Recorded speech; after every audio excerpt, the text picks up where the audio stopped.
Alice's Adventures in Wonderland, retold in words of one syllable. The original author is Lewis Carroll. Adapted to words of one syllable by Miss J. C. Gorham. Narrated, musicalized, and subtly edited by an actual human for Forestories. Chapter 1. Down the Rabbit Hole. Alice had sat on the bank by her sister till she was tired. Once or twice she had looked at the book her sister held in her hand, but there were no pictures in it. And what is the use of a book without pictures? Thought Alice. She asked herself, as well as she could, for the hot day made her feel quite dull, if it would be worthwhile to get up and pick some daisies to make a chain. Just then, a white rabbit with pink eyes ran close by her. That was not such a strange thing, nor did Alice think it so much out of the way to hear the rabbit say, oh dear, I shall be late." But when the rabbit took a watch out of its pocket and looked at it and then ran on, Alice started to her feet, for she knew that was the first time she had seen a rabbit with a watch. She jumped up and ran to get a look at it, and was just in time to see it pop down a large rabbit hole near the hedge. As fast as she could go, Alice went down the hole after it, and did not once stop to think how in the world she was to get out. The hole went straight on for some way, and then turned down with a sharp bend. So sharp that Alice had no time to think to stop, till she found herself falling in what seemed a deep well. She must not have moved fast, or the well must have been quite deep, for it took her a long time to go down. And as she went, she had time to look at the strange things she passed. First, she tried to look down and make out what was there, but it was too dark to see. Then, she looked at the sides of the well and saw that they were piled with bookshelves. Here and there she saw maps hung on pegs. She took down a jar from one of the shelves as she passed. On it was the word jam, but there was no jam in it. So she put it back on one of the shelves as she fell past it. Well, thought Alice to herself, after such a fall as this, I shall not mind a fall downstairs at all. How brave they'll all think me at home. Why, I wouldn't say a thing if I fell off the top of a house. Which I dare say was quite true. Down, down, down. Would the fall never come to an end? I should like to know, she said, how far I have come by this time. Wouldn't it be strange if I should fall right through the earth and come out where the folks walk with their feet up and their heads down? Down, down, down. Dinah will miss me tonight, Alice went on. Dinah was the cat. I hope they'll think to give her milk at tea time. Dinah, my dear, I wish you were down here with me. There are no mice in the air, but you might catch a bat. And that's much like a mouse, you know. But do cats eat bats? And here, Alice must have gone to sleep, for she dreamed that she walked hand in hand with Dinah. And just as she asked her, "Now, Dinah, tell me the truth. Do you eat bats?" all at once, down she came on a heap of sticks and dry leaves, and the long fall was over. Alice was not a bit hurt, but at once jumped to her feet. She looked up, but all was dark there. At the end of a long hall in front of her, the white rabbit was still in sight. There was no time to be lost.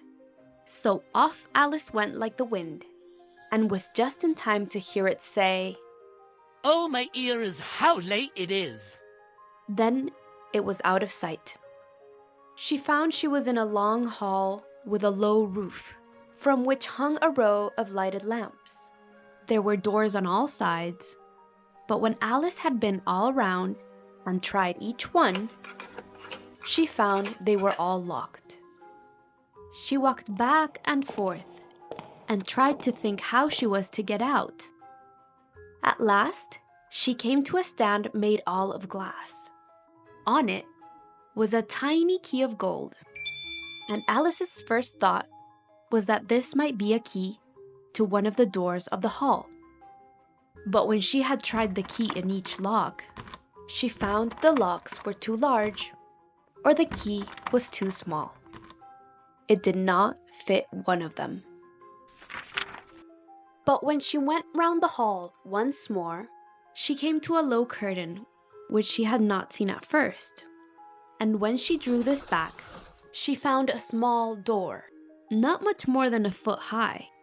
She tried the key in the lock, and to her great joy, it fit.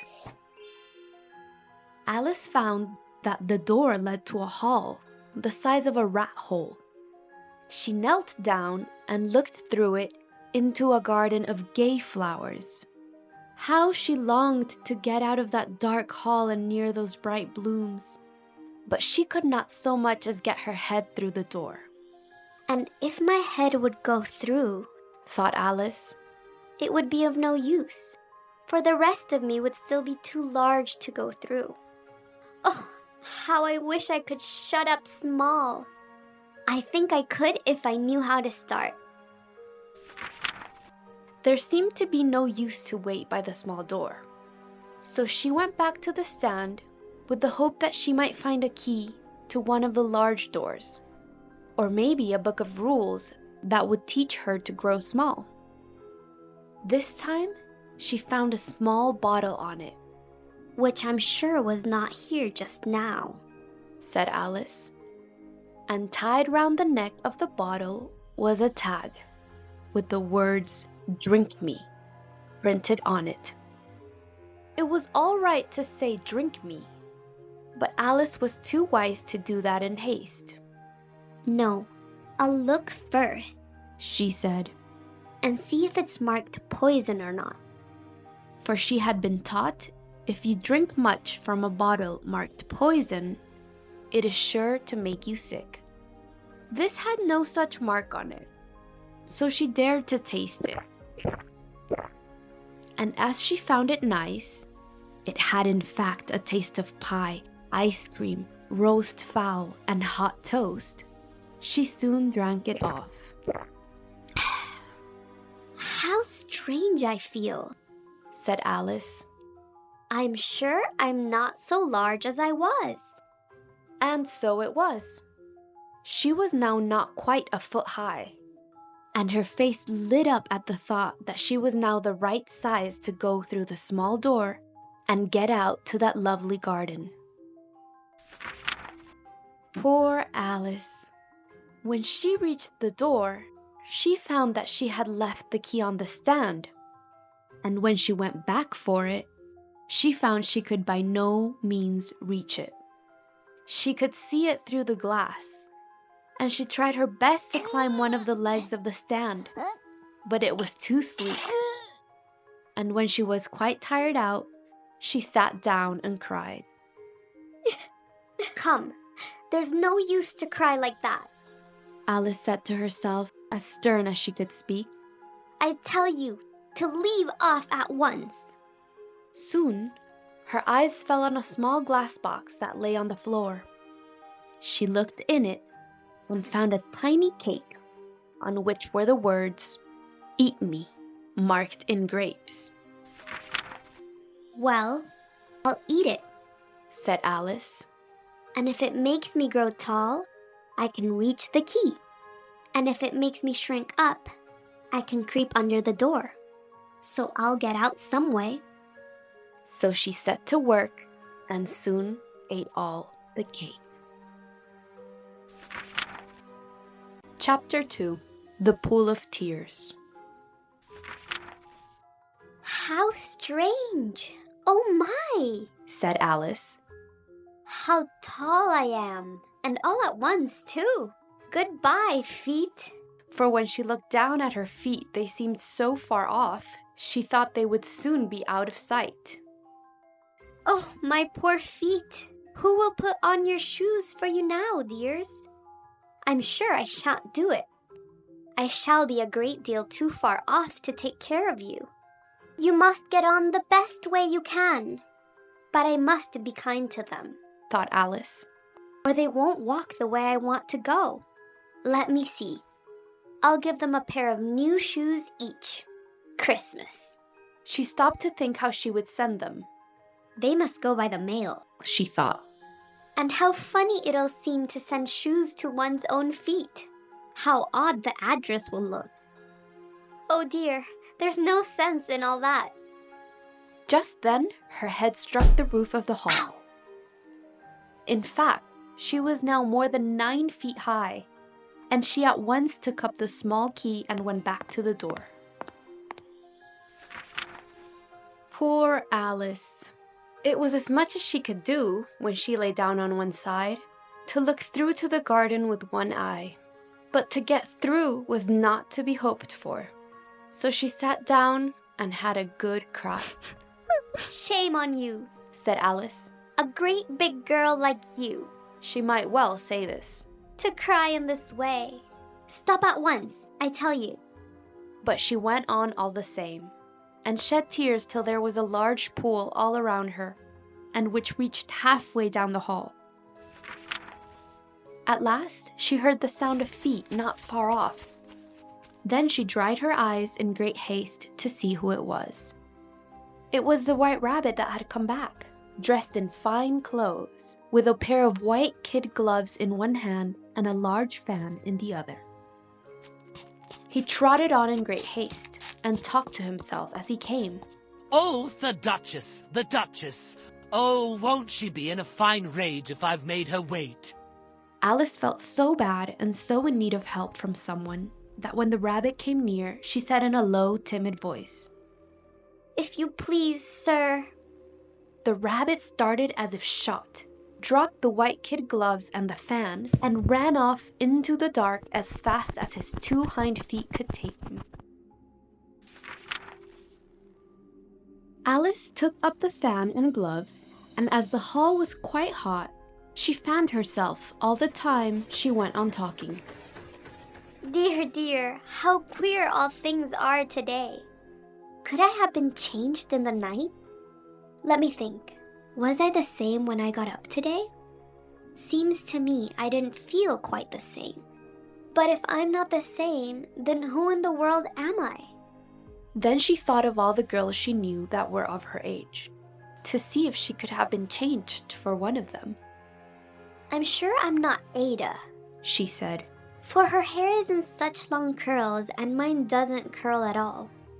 And I'm sure I can't be Mabel, for I know all sorts of things, and she knows such a little. Then she's she and I'm I. And, oh dear, how strange it all is. I'll try if I know all the things I used to know. Let me see. 4 times 5 is 12, and 4 times 6 is 13, and 4 times 7 is... Oh dear, that's not right. I must have been changed for Mabel. I'll try if I know how doth the little. and she placed her hands on her lap as if she were at school, and tried to say it. But her voice was hoarse and strange, and the words did not come the same as they used to. I'm sure those are not the right words, Said poor Alice, and her eyes filled with tears as she went on. I must be Mabel after all, and I shall not have to go and live in that poky house and have next to no toys to play with. And oh, such hard things to learn. No, I've made up my mind. If I'm Mabel, I'll stay down here. It will be no use for them to put their heads down and say, Come up, dear. I shall look up and say, Who am I then? Tell me that first, and then if I like it, I'll come up. If not, I'll stay down here till I'm someone else. But, oh dear, cried Alice with a fresh burst of tears. I do wish they would put their heads down. I'm so tired of this place. As she said this, she looked down at her hands and saw that she had put on one of the rabbit's white kid gloves while she was talking. How can I have done that? She thought. I must have grown small once more. She got up and went to the glass stand to test her height by that. And she found that, as well as she could guess, she was now not more than 2 feet high, and still shrinking quite fast. She soon found out that the cause of this was the fan she held, and she dropped it at once, or she might have shrunk to the size of a gnat. Alice was, at first, in a sad fright at the quick change, but glad that it was no worse. Now for the garden. And she ran with all her speed back to the small door. But, oh dear, the door was shut, and the key lay on the glass stand. And things are worse than ever, thought the poor child. But I never was so small as this. Never. It's too bad that it is. As she said these words, her foot slipped, and she was up to her chin in salt water. At first she thought she must be in the sea, but she soon made out that she was in the pool of tears which she had wept when she was 9 feet high. I wish I hadn't cried so much, said Alice as she swam round and tried to find her way out. I shall now be drowned in my own tears. That will be a queer thing, to be sure.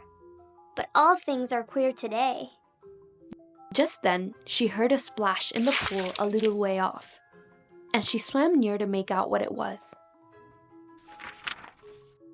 At first, she thought it must be a whale, but when she thought how small she was now, she soon made out that it was a mouse that had slipped in the pond.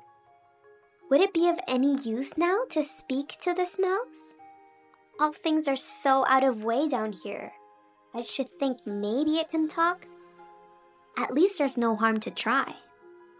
So she said, Oh, mouse, do you know the way out of this pool? I have swum here till I'm quite tired, oh mouse. The mouse looked at her and seemed to her to wink with one of its small eyes, but it did not speak. It may be a French mouse, thought Alice. So she said, Où est ma chatte? Where is my cat? Which was all the French she could think of just then. The mouse gave a quick leap out of the water and seemed in a great fright. Oh, I beg your pardon, cried Alice. I quite forgot you didn't like cats. Not like cats, cried the mouse in a shrill, harsh voice. Would you like cats if you were me? Well, I guess not, said Alice. But please don't get mad. And yet, I wish I could show you our cat, Dinah. I'm sure you'd like cats if you could see her. She is such a dear thing. Alice went on half to herself as she swam round in the pool. And she sits and purrs by the fire and licks her paws and washes her face. And she is such a nice soft thing to nurse. And she's a fine one to catch mice.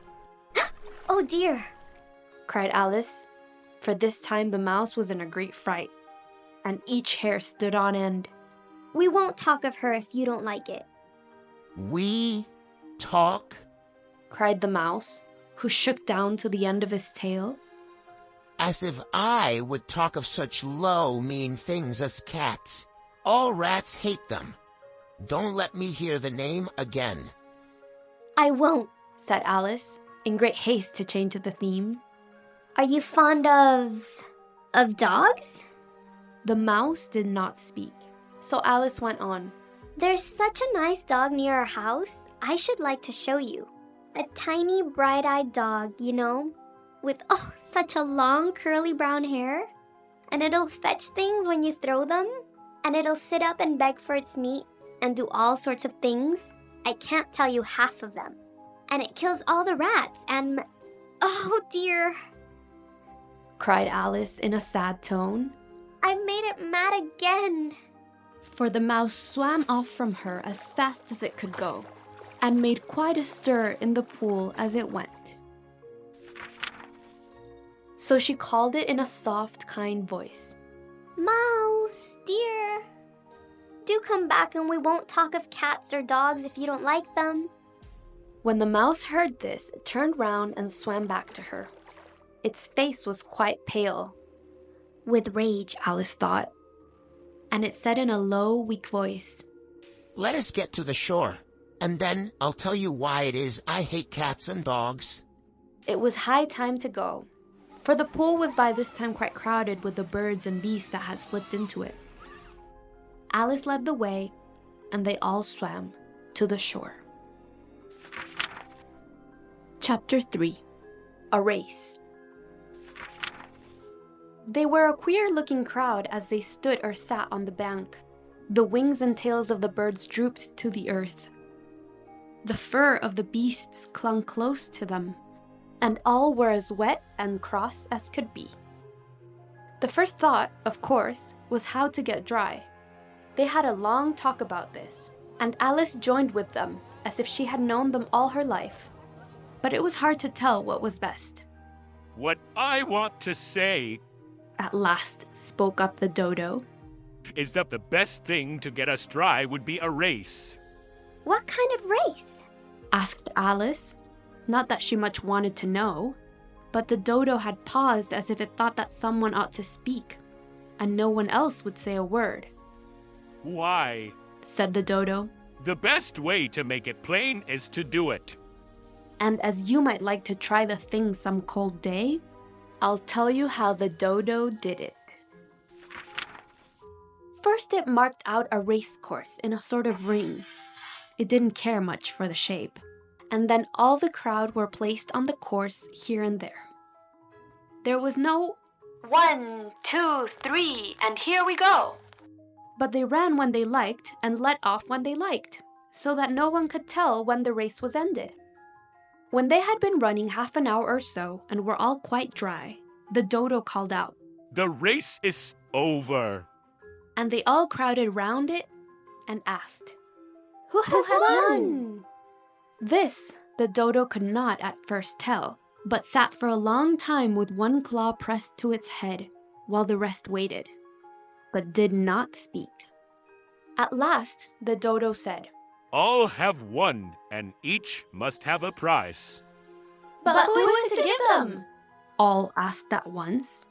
Why, she, of course. Said the dodo, as it pointed to Alice with one long claw.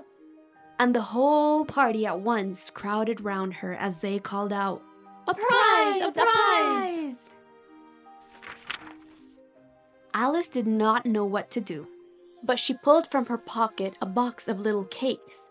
By a strange good luck, they did not get wet while she was in the pool, and handed them round as prizes. There was one apiece all around. But she must have a prize, you know. Said the mouse. Of course. The dodo said. What else have you got? He went on as he turned to Alice. A thimble. Said Alice, looking quite sad. Hand it here. Said the dodo.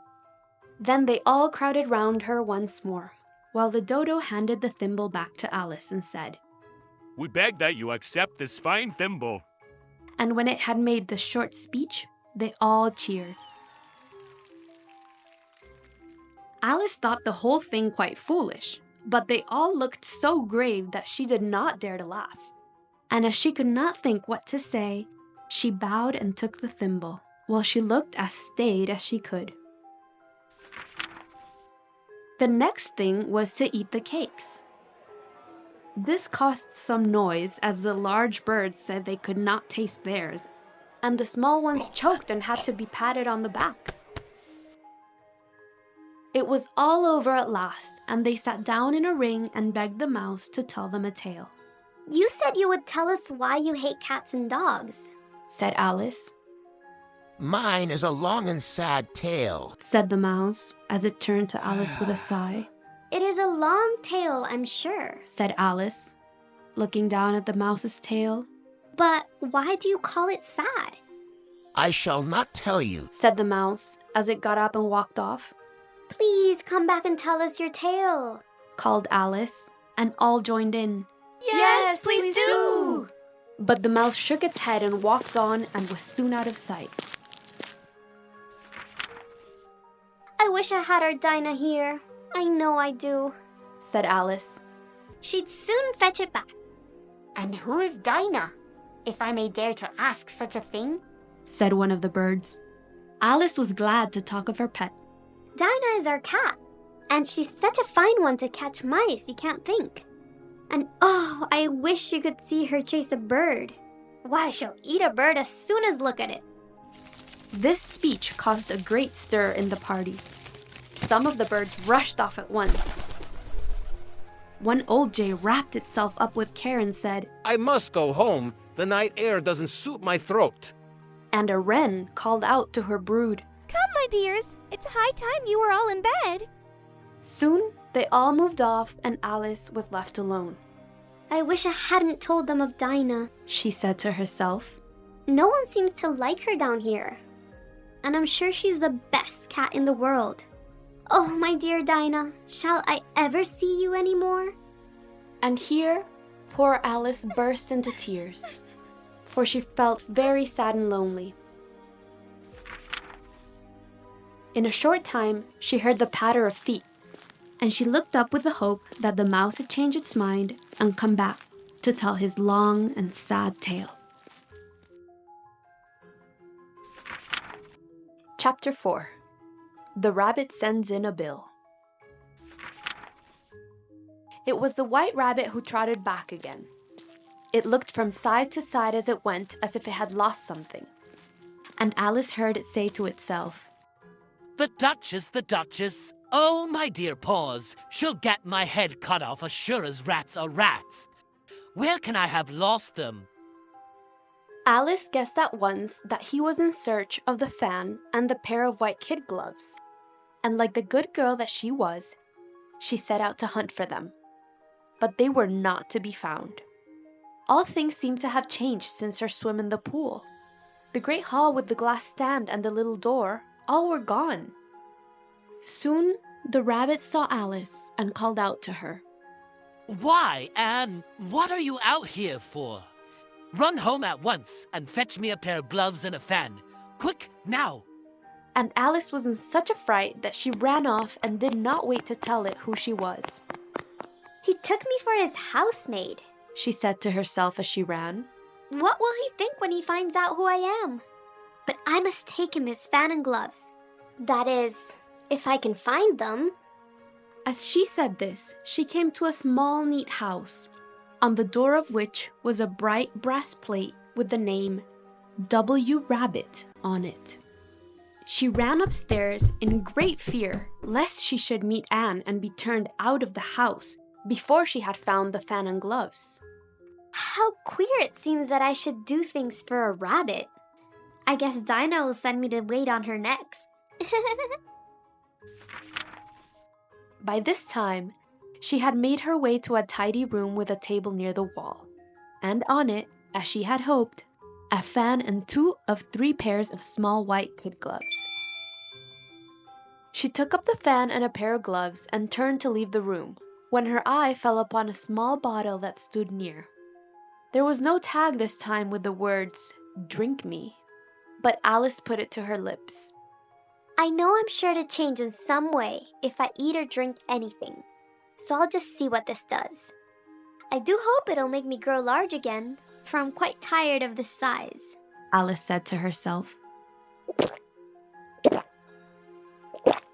It did as she had wished, for in a short time her head pressed the roof so hard she couldn't stand up straight. Ow! She put the bottle down in haste and said, That's as much as I need. I hope I shan't grow anymore. As it is, I can't get out of the door. I do wish I hadn't drank so much. But it was too late to wish that. She grew and grew, till she had to kneel down on the floor. Next, there was no room for this, and she had to lie down. Still she grew and grew and grew, till she had to put one arm out the window and one foot up the chimney, and said to herself, Now I can do no more. let come what may. There seemed no sort of chance that she could ever get out of the room. I wish I was at home, thought poor Alice. where I wouldn't change so much, and where I didn't have to do things for mice and rabbits. I wish I hadn't gone down that rabbit hole. And yet, it's queer, you know, this sort of life. When I used to read fairy tales, I thought they were just made up by someone. And now, here I am, in one of myself. When I grow up, I'll write a book about these strange things. But I'm grown up now. She added in a sad tone. At least there's no room to grow anymore here. She heard a voice outside and stopped to listen. Anne, said the voice. fetch me my gloves, quick. Then came the sound of feet on the stairs. Alice knew it was the rabbit and that it had come back to look for her. She quaked with fear till she shook the house. Poor thing. She didn't think that she was now more than 10 times as large as the rabbit, and that she had no cause to be afraid of it. Soon, the rabbit came to the door and tried to come in. But Alice's arm pressed it so hard that the door would not move. Alice heard it say, Then I'll go round and get in at the window. That you won't, thought Alice. Then she waited till she heard the rabbit quite near the window, then spread out her hand and made a snatch in the air. She did not get hold of it, but she heard a shriek and a fall. Next came an angry voice, the rabbit's. Pat, where are you? And then a voice which was new to her. Sure then, I'm here. Digging for apples, Your Honor. Digging for apples indeed, said the rabbit. Here, come and help me out of this. Now, tell me, Pap, what was that in the window? Sure, it's an arm, Your Honor. An arm, you goose? Who ever saw one that size? Why, it fills the whole window. Sure it does, Your Honor, but it's an arm for all that. Well, it has no right there. Go and take it out. For a long time they seemed to stand still, but now and then Alice could hear a few words in a low voice, such as, Sure I don't like it, Your Honor. At all. Do as I tell you, you coward. And at last she spread out her hand and made a snatch in the air. This time there were 2 little shrieks. Ah! I should like to know what they'll do next. As to their threat to pull me out, I only wish they could. I'm sure I don't want to stay in here. She waited for some time, but all was still. At last came the noise of small cartwheels and the sound of voices, from which she made out the words, Where's the other ladder? Why, I hadn't to bring but one. Bill's got the other. Bill, fetch it here, lad. Here, put him up at this place. No, tie him first. They don't reach half as high as they should yet. Oh, they'll do. Here, Bill, catch hold of this rope. Will the roof bear? Mind that loose slate. Oh, here it comes. Look out! Now who did that? It was Bill, I guess. Who's to go down the chimney? Nay, I shan't. You do it. That I won't then. Bill's gotta go down. Here, Bill, you've gotta go down the chimney. Oh, so Bill's gotta come down, has he? said Alice to herself. Why, they seem to put all the work on Bill. I wouldn't be in Bill's place for a good deal. This fireplace is small to be sure, but I think I can kick some. She drew her foot as far down as she could and waited till she heard a small beast, she couldn't guess of what sort it was, come scratch down the chimney quite close to her. Then she said to herself, This is Bill. Gave one sharp kick and waited to see what would happen next. The first thing she heard was, There goes Bill. Then the rabbit's voice. Catch him, you, by the hedge. Then all was still. Then the voices. Hold up his head. Why now? Don't choke him. How was it, old fellow? What set you up so fast? Tell us about it. Last came a weak voice. That's Bill. Thought Alice. Well, I don't know. No more, thank you. I'm not so weak now, but I'm a deal too shocked to tell you. All I know is, a thing comes at me like a jack-in-the-box, and up I goes like a rocket. So you did, old fellow, said the others. We must burn the house down, said the rabbit's voice, and Alice called out as loud as she could. If you do, I'll see Dinah at you. At once, all was still as death. And Alice thought, what will they do next? If they had any sense, they'd take the roof off. Then she heard Rabbit say, 1 load will do to start with. A load of what? thought Alice. But she had not long to doubt. For soon, a shower of small stones came in at the window, and some of them hit her in the face. Ow! I'll put a stop to this, she said to herself and shouted out. You stop that at once! Again, all was still as death. Alice saw that the stones all changed to small cakes as they lay on the floor, and a bright thought came to her. If I eat one of these cakes, she said, it is sure to make some change in my size. And as it can't make me larger, I hope it will change me to the size I used to be. So she ate one of the cakes and was glad to see that she shrank quite fast. She was soon so small that she could get through the door. So she ran out of the house and found quite a crowd of beasts and birds in the yard. The poor lizard, Bill, was in the midst of the group, held up by 2 guinea pigs, who gave it something to drink out of a bottle. They all made a rush at Alice as soon as she came out, but she ran off as hard as she could, and was soon safe in a thick wood. The first thing I got to do, said Alice to herself as she walked round in the wood, is to grow my right size again. And the next thing is to find my way to that lovely garden. I think that will be the best plan. It was a fine scheme, no doubt, and well planned. But the hard thing was that she did not in the least know how she should start to work it out. And while she peered round through the trees, a sharp bark just over her head made her look up in great haste.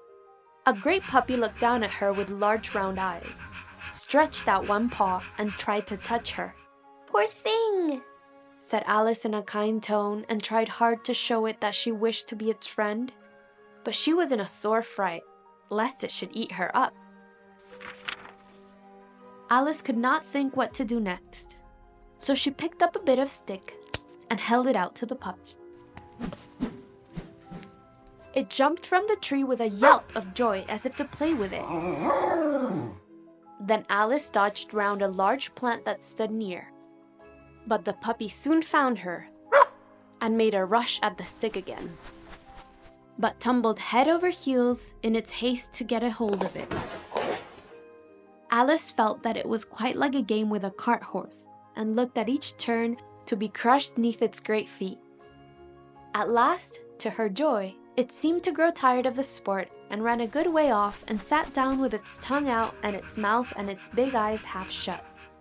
This seemed to Alice a good time to get out of its sight, so she set out at once and ran till she was quite tired and out of breath, until the puppy's bark sounded quite faint.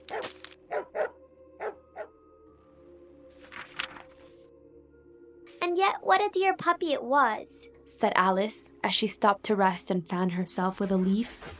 I should have liked so much to teach it tricks, if I'd been the right size to do it. Oh dear, I've got to grow up again. Let me see, how am I to do it? I guess I ought to eat or drink something, but I don't know what. Alice looked all around her at the blades of grass, the blooms, the leaves, but could not see a thing that looked like the right thing to eat or drink to make her grow. There was a large mushroom near her, about the same size as she was, and when she had looked all round it, she thought she might as well look and see what was on top of it. She stretched up as tall as she could, and her eyes met those of a large blue caterpillar that sat on the top with its arms folded, smoking a queer pipe with a long stem that bent and curved round it like a hoop. Chapter 5. A Caterpillar Tells Alice What to Do. The caterpillar looked at Alice, and she stared at it, but did not speak. At last, it took the pipe from its mouth and said, "Who are you?" Alice said, I'm not sure, sir, who I am just now. I know who I was when I left home, but I think I have been changed 2 or 3 times since then. "What do you mean by that?" asked the caterpillar.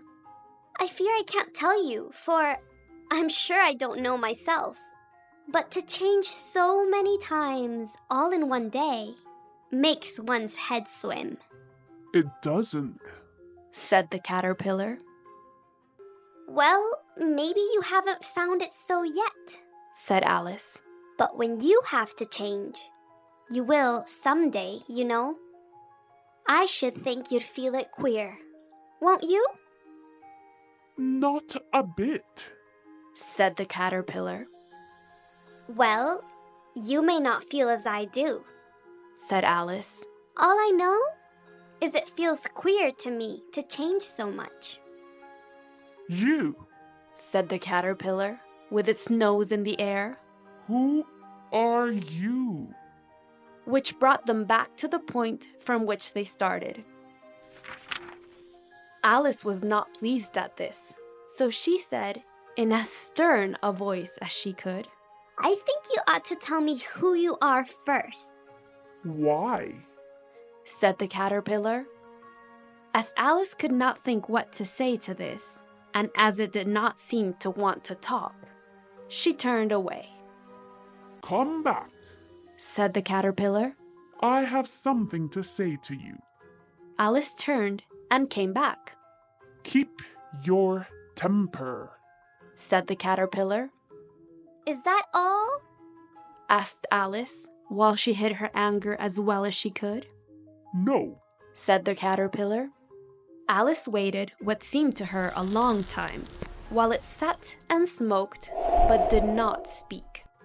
At last, it took the pipe from its mouth and said, "So you think you're changed, do you?"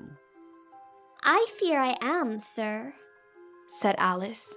I don't know things as I once did, and I don't keep the same size, but a short while at a time. "What things is it you don't know?" Well, I've tried to say the things I knew at school, but the words all came wrong. "Let me hear you say, 'Twinkle, twinkle,'" said the caterpillar. Alice folded her hands and began. Twinkle, twinkle, fuzzy friend, laying in the hazy air, sitting on his mushroom high, asking questions drifting by. Twinkle, twinkle, who are you? Such a puzzling point of view.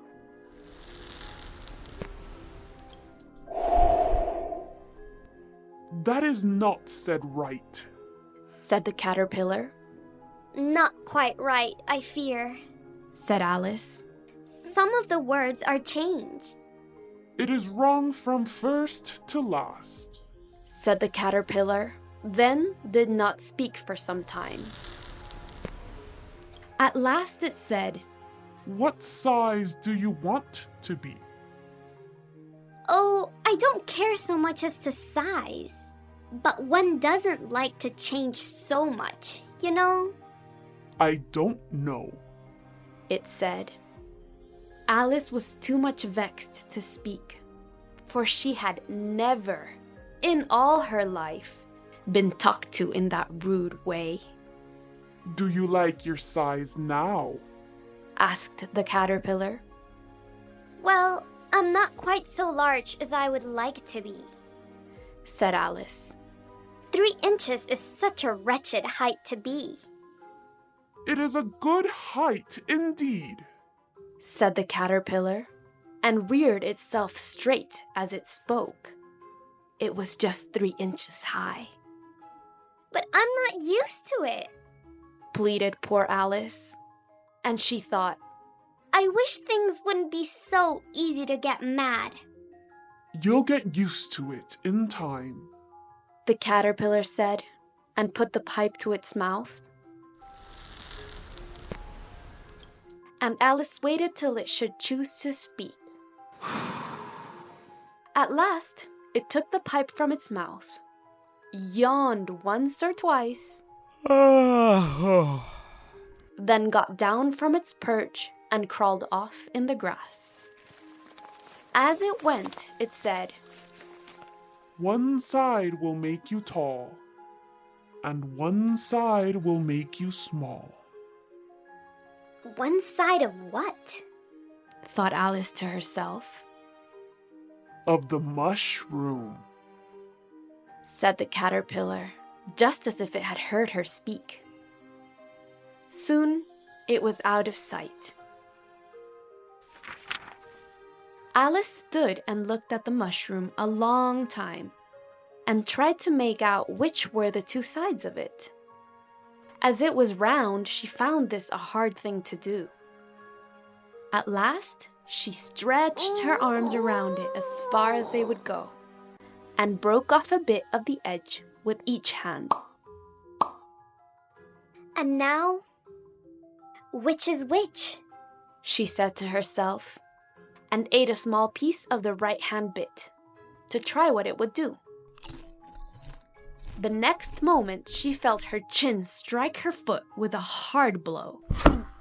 She was in a sore fright at this quick change, but she felt that there was no time to be lost as she was shrinking so fast. So she set to work at once to eat some from the left-hand bit.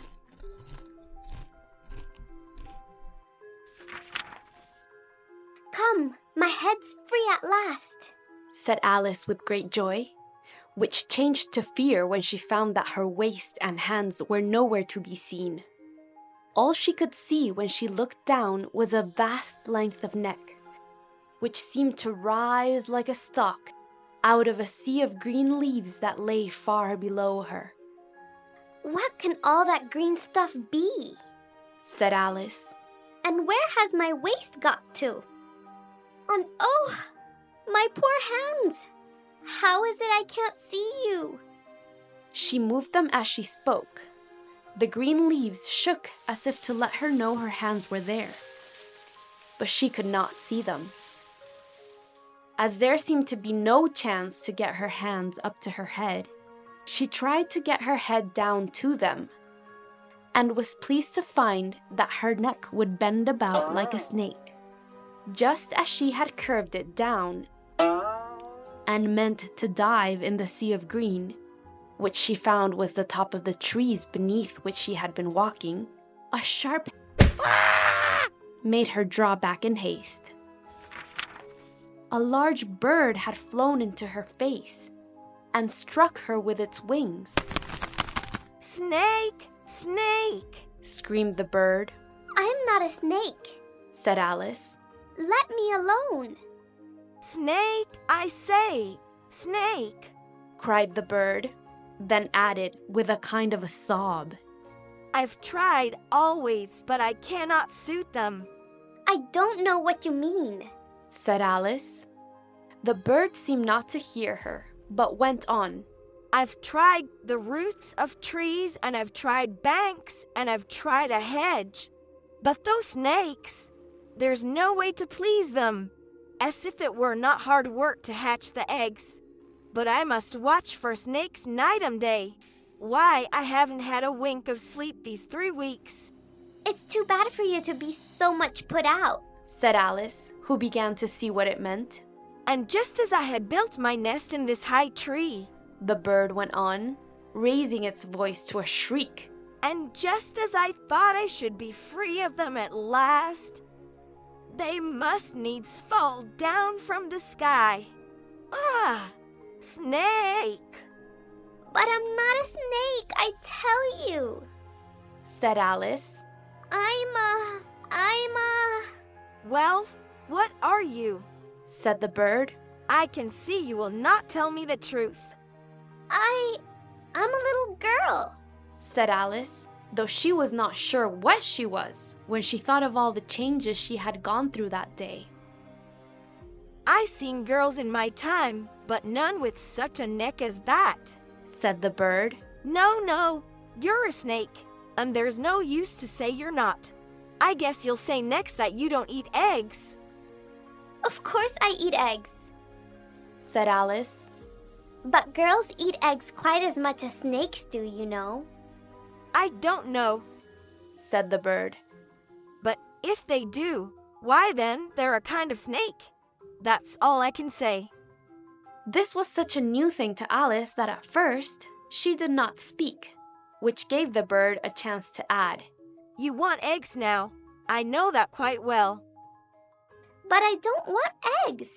And if I did, I shouldn't want yours. I don't like them raw. Well, be off then, said the bird as it sat down in its nest. Alice crouched down through the trees as well as she could, for her neck would twist round the boughs, and now and then she had to stop to get it off. At last, she thought of the mushroom in her hands and set to work with great care to take a small bite first from the right hand, then from the left, till at length she brought herself down to the right size. It was so long since she had been this height that it felt quite strange at first, but she soon got used to it. Come, there's half my plan done now, she said. How strange all these things are. I'm not sure 1 hour what I shall be the next. I'm glad I'm back to my right size. The next thing is to get into that garden. How is that to be done? I should like to know. As she said this, she saw in front of her a small house, not more than 4 feet high. Who lives there? thought Alice. It'll not do at all to come up on them this size. Why, I should scare them out of their wits. So she ate some of the right-hand bit again, and did not dare to go near the house till she had brought herself down to 9 inches high. Chapter 6. Pig and Pepper. For a while, Alice stood and looked at the house and tried to think what to do next, when a footman ran out of the wood and knocked at the door with a fist. From the way he was dressed, she took him to be a footman, though if she had judged by his face, she would have called him a fish. A footman with a round face and large eyes came to the door. Alice wanted to know what it all meant, so she crept a short way out of the woods to hear what they said. The fish footman took from under his arm a great letter and handed it to the other, and said in a grave tone, For the Duchess, from the Queen. The frog footman said in the same grave tone, From the Queen, for the Duchess. Then they both bowed so low that their heads touched each other. All this made Alice laugh so much that she had to run back to the wood for fear they would hear her. And when she next peeped out, the fish footman was gone, and the other sat on the ground near the door and stared up at the sky. Alice went up to the door and knocked. There's no sort of use for you to knock, said the footman. I'm on the same side of the door that you are, and there is so much noise in the room that no one could hear you. There was indeed a great noise in the house, a howling and sneezing, with now and then a great crash, as if a dish or a pot had been broken to pieces. Please then, said Alice, how am I to get in? There might be some sense in your knocking if we were not both on the same side of the door, the footman went on. If you were in the room, you might knock and I could let you out, you know. He looked up at the sky all the time he was speaking, which Alice thought was quite rude. But perhaps he can't help it, she thought. His eyes are so near the top of his head. Still, he might tell me what I ask him. How am I to get in? She asked. I shall sit here, the footman said. till tomorrow. Just then, the door of the house flew open, and a large plate skimmed out straight at his head. It just grazed his nose and broke one of the trees near him.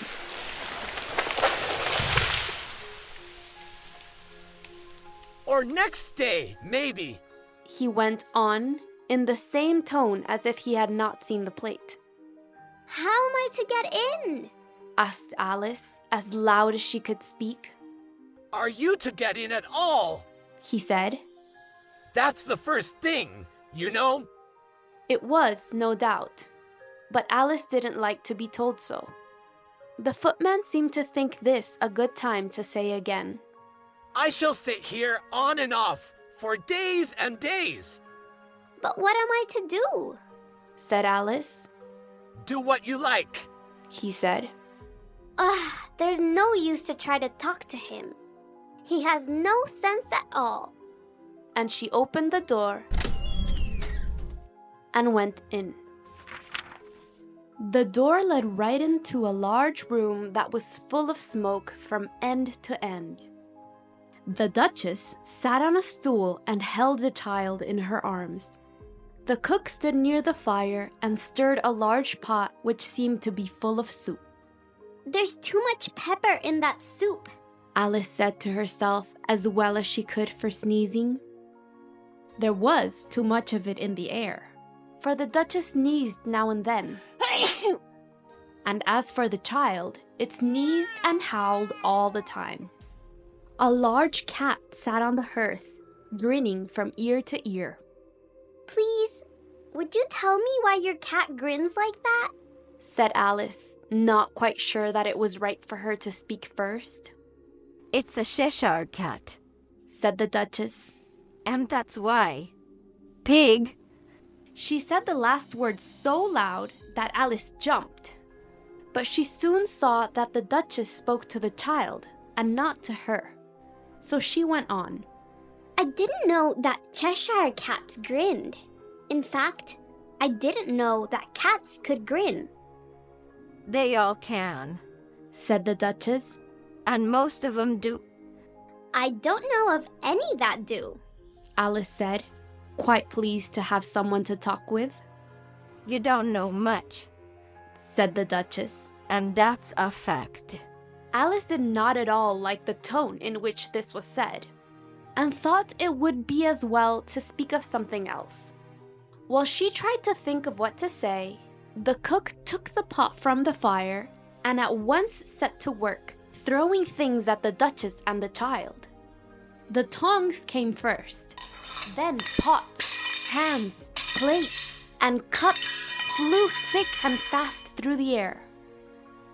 The Duchess did not seem to see them, even when they hit her, and the child had howled so loud all the while that one could not tell if the blows hurt it or not. Oh, please, mind what you do, cried Alice as she jumped up and down in great fear, lest she should be struck. Hold your tongue, said the Duchess. Then she began a sort of song to the child, giving it a hard shake at the end of each line. At the end of the song, she threw the child at Alice and said, Here, you may nurse it a bit if you like.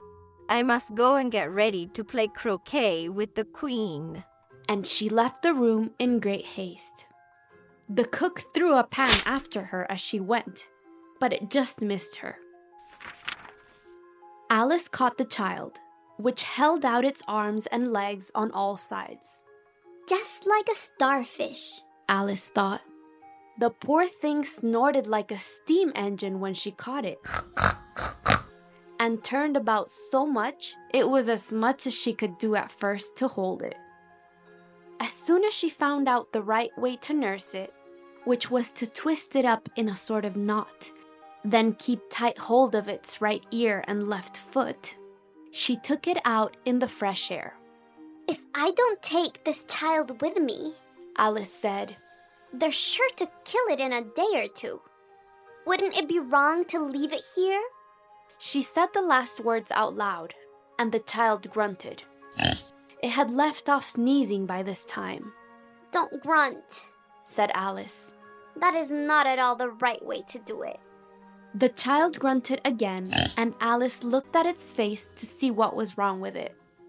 There could be no doubt that it had a turn-up nose, much more like a snout than a child's nose. Its eyes were quite small too. In fact, she did not like the look of the thing at all. Perhaps that was not a grunt, but a sob. And she looked to see if there were tears in its eyes. Nope, there were no tears. If you're going to turn into a pig, my dear, I'll have no more to do with you, said Alice. Mine now. The poor thing sobbed once more. Or grunted. Alice couldn't say which. Now, what am I to do with this thing when I get home? Thought Alice. Just then, it grunted so loud that she looked down at its face with some fear. This time, there could be no doubt about it. It was a pig! So she set it down and felt glad to see it trot off into the wood. As she turned to walk on, she saw the Cheshire Cat on the bough of a tree a few yards off. The cat grinned when it saw Alice. It looked like a good cat, she thought. Still, it had long claws and large teeth, so she felt she ought to be kind to it. Puss, said Alice. Would you please tell me which way I ought to walk from here? That depends a good deal on where you want to go to, said the cat. I don't much care where, said Alice. Then you need not care which way you walk, said the cat. So long as I get somewhere, Alice added. Oh, you're sure to do that if you don't stop. Alice knew that this was true, so she asked, what sort of people live near here? In that way, said the cat with a wave of its right paw, lives a hatter. And in that way, with a wave of its left paw, lives a March hare. Go to see the one you like. They're both mad. But I don't want to go where mad folks live, said Alice. Oh, you can't help that. We're all mad here, said the cat. I'm mad, you're mad. How do you know I'm mad? asked Alice. You must be, said the cat. Or you wouldn't have come here. Alice didn't think that proved it at all. But she went on, and how do you know that you are mad? First, said the cat, a dog's not mad. You grant that? Yes. Well, then, the cat went on, you know a dog growls when it's angry and wags its tail when it's pleased. Now, I growl when I'm pleased and wag my tail when I'm angry. So you see, I'm mad. I say the cat curse. I do not recall it a growl, said Alice. Call it what you like, said the cat. Do you play croquet with the queen today? I should like it, but I haven't been asked yet, said Alice. You'll see me there, said the cat, and then faded out of sight. Alice did not think this so queer, as she was now used to strange things. While she still looked at the place where it had been, it came back again, all at once. By the by, what became of the child? It asked. It turned into a pig, Alice said. I thought it would, said the cat, then once more faded out of sight. Alice waited a while to see if it would come back, then walked on in the way in which the March hare was said to live. I've seen hatters, she said to herself. So I'll go see the March hare. As she said this, she looked up, and there sat the cat on a branch of a tree. Did you say pig or fig? Asked the cat. I said pig. And I wish you wouldn't come and go all at once like you do. You make one quite giddy. All right, said the cat. And this time it faded out in such a way that its tail went first. And the last thing Alice saw was the grin, which stayed some time after the rest of it had gone. Well, I've seen a cat without a grin, but a grin without a cat? It's the strangest thing I ever saw in all my life, thought Alice. She soon came in sight of the house of the March Hare. She thought it must be the right place, as the chimneys were shaped like ears, and the roof was thatched with fur. It was so large a house that she did not like to go too near while she was so small. So she ate a small piece from the left-hand bit of mushroom and raised herself to 2 feet high. Then she walked up to the house, though with some fear, lest it should be mad, as the cat had said. Chapter 7. A Mad Tea Party. There was a table set out in the shade of the trees in front of the house, and the March Hare and the Hatter were at tea. A dormouse sat between them, but it seemed to have gone to sleep.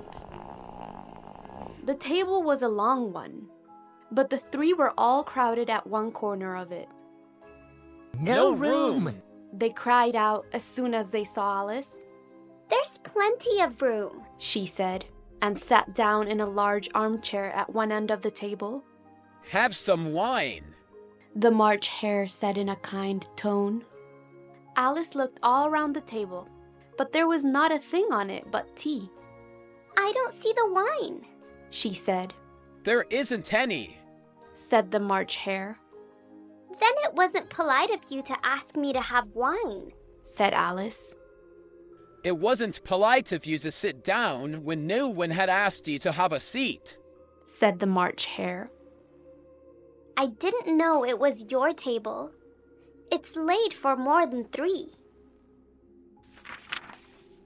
Your hair wants cutting, said the Hatter. He had looked hard at Alice for some time, and this was his first speech. You should learn not to speak to a guest like that, said Alice. It is very rude. The Hatter stretched his eyes quite wide at this, but all he said was, Why is a raven like a desk?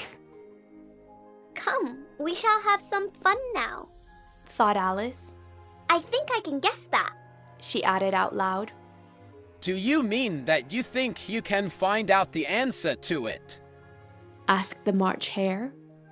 I do, said Alice. Then you should say what you mean, the March Hare went on. I do. At least I mean what I say. That's the same thing, you know. Not the same thing a bit, said the Hatter. Why, you might just as well say, I see what I eat is the same thing as I eat what I see. You might just as well say that I like what I get is the same thing as I get what I like, added the March Hare. You might just as well say, added the Dormouse, who seemed to be talking in his sleep, that I breathe when I sleep is the same thing as I sleep when I breathe. It is the same with you, said the Hatter. No one spoke for some time, while Alice tried to think of all she knew of ravens and desks, which wasn't much. The Hatter was the first to speak. What day of the month is it? He said, turning to Alice. He had his watch in his hand, looked at it, and shook it now and then while he held it to his ear. Alice thought a while and said, The 4th. 2 days wrong, said the Hatter. I told you butter wouldn't suit this watch. he added with a scowl as he looked at the March Hare. It was the best butter, the March Hare said. Yes, but some crumbs must have got in. You shouldn't have put it in with the bread knife, the Hatter growled. The March Hare took the watch and looked at it, then dipped it into his cup of tea and looked at it again. But all he could think to say was, It was the best butter, you know. Oh, what a funny watch, said Alice. It tells the day of the month and doesn't tell what o'clock it is. Why should it? Growled the Hatter. Does your watch tell what year it is?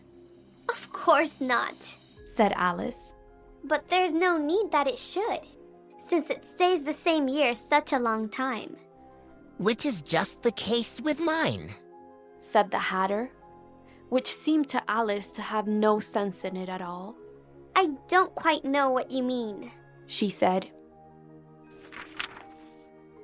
The Dormouse has gone to sleep once more, said the Hatter, and he poured some hot tea on the tip of its nose.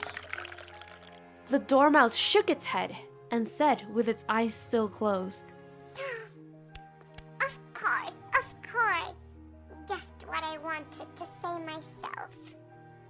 Have you guessed the riddle yet? the Hatter asked, turning to Alice. No, I give it up, she said. What's the answer? Oh, I don't know at all, said the Hatter. Nor I, said the March Hare. Alice sighed. I think you might do better with the time than to waste it by asking riddles that have no answers. If you knew time as well as I do, you wouldn't say, waste it. It's him. I don't know what you mean, said Alice. Of course you don't, said the Hatter with a toss of his head. I dare say you never even spoke to time. Maybe not, she said. But I know I have to beat time when I learn to sing. Oh, that's it, said the Hatter. He won't stand beating. Now, if you kept on good terms with him, he would do anything you like with the clock. Say it was 9 o'clock, just time to go to school. You'd have but to give a hint to time, and round goes the clock. 1:30, time for lunch. I wish it was, the March Hare said to itself. That would be grand, I'm sure, said Alice.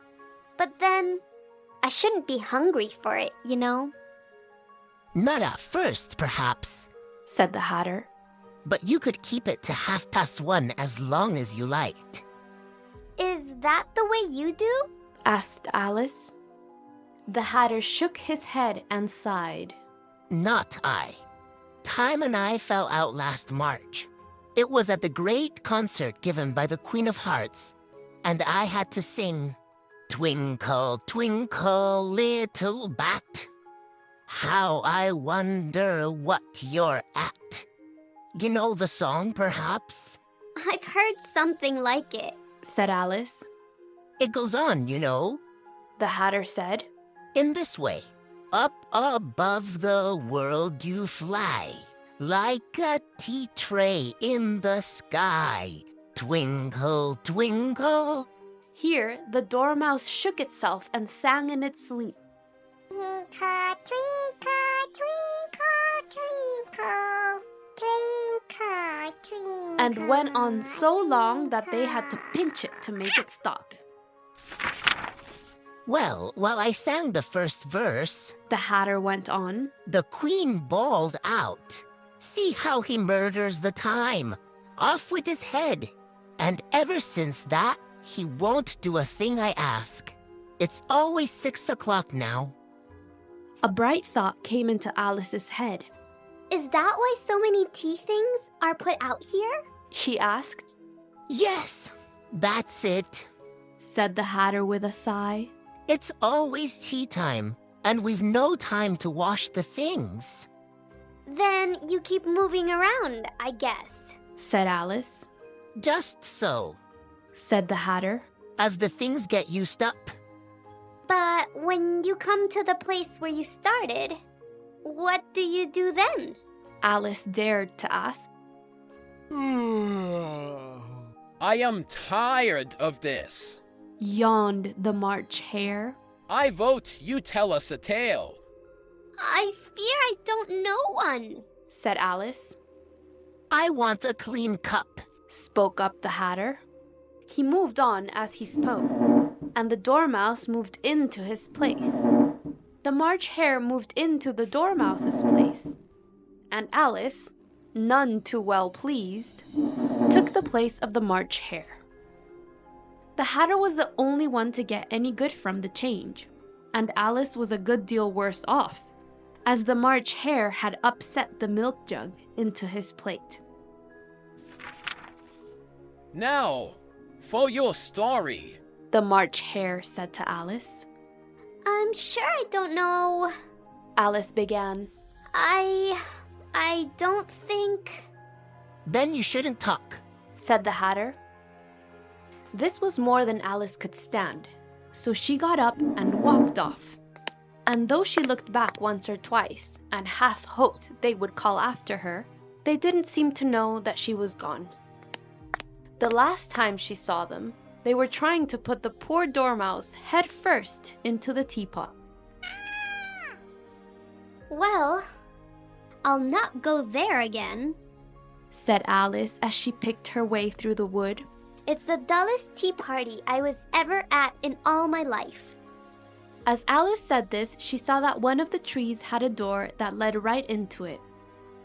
That's strange, she thought. But I haven't seen a thing today that isn't strange. I think I might as well go in at once. And in she went. Once more, she found herself in a long hall and close to the little glass stand. She took up the little key and unlocked the door that led to the garden. Then she set to work to eat some of the mushroom which she still had with her. When she was about a foot high, she went through the door and walked down the little hall. Then she found herself at last in the lovely garden, where she had seen the bright blooms and the cool fountains. Chapter 8. The Queen's Croquet Ground. A large rose tree stood near the garden gate. The blooms on it were white, but 3 men, who seemed to be in great haste, were painting them red. Alice thought this a strange thing to do, so she went near to watch them. Just as she came up to them, she heard one of them say, "Look out now, 5. Don't splash paint on me like that." I couldn't help it, said 5. 6 knocked my arm. On which 6 looked up and said, That's right, 5. Don't fail to lay the blame on someone else. You needn't talk, said 5. I heard the Queen say your head must come off. What for? asked the one who spoke first. What is that to you, too? said 6. It is much to him, and I'll tell him, said 5. He brought the cooked tulip roots for onions. 6 flung down the brush and said, Well, of all the wrong things. Just then his eyes chanced to fall on Alice, who stood and watched them, and he checked himself at once. 5 and 2 looked round also, and all of them bowed low. Would you tell me, please, said Alice, why you paint these roses?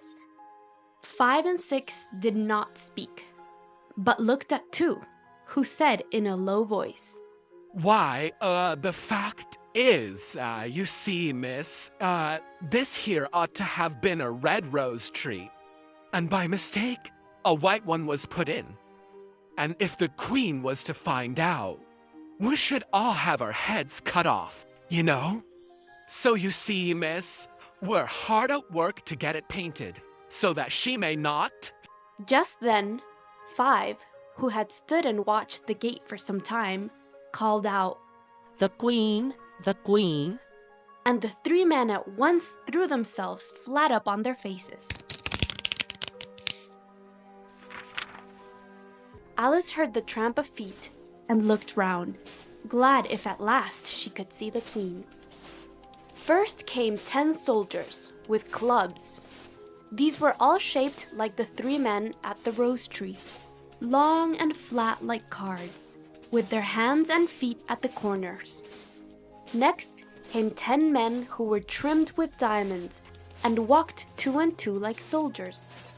The 10 children of the king and queen came next, and the little dears came with a skip and a jump, hand in hand by 2s. They were trimmed with hearts. Next came the guests, most of whom were kings and queens. Alice saw the white rabbit with them.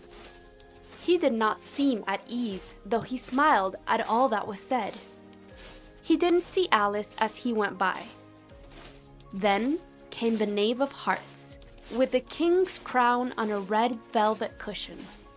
And last of all came the King and Queen of Hearts. At first, Alice thought it might be right for her to lie down on her face like the 3 men at the rose tree. But what would be the use of such a fine show? She thought. If all had to lie down so that they couldn't see it. So she stood where she was and waited. When they came out to where she stood, they all stopped and looked at her. And the Queen said in a stern voice, Who is this? She spoke to the Knave of Hearts, who bowed and smiled, but did not speak. Fool, said the Queen with a toss of her head. Then she turned to Alice and asked, What's your name, child? My name is Alice, so please, Your Majesty, said Alice, but she thought to herself, Why, they're a mere pack of cards. I need have no fears of them. And who are these? asked the Queen, as she pointed to the 3 men who still lay round the rose tree. For you see, as they all lay on their faces and their backs were the same as the rest of the pack, she could not tell who they were. How should I know? said Alice, and thought it strange that she should speak to a queen in that way. The Queen turned red with rage, glared at her for a moment like a wild beast, then screamed, Off with her head! Off! Nonsense! said Alice in a loud, firm voice, and the Queen said no more. The King laid his hand on the Queen's arm and said, Think, my dear, she is but a child. The Queen turned from him with a scowl and said to the Knave, Turn them over. The Knave did so, with 1 foot.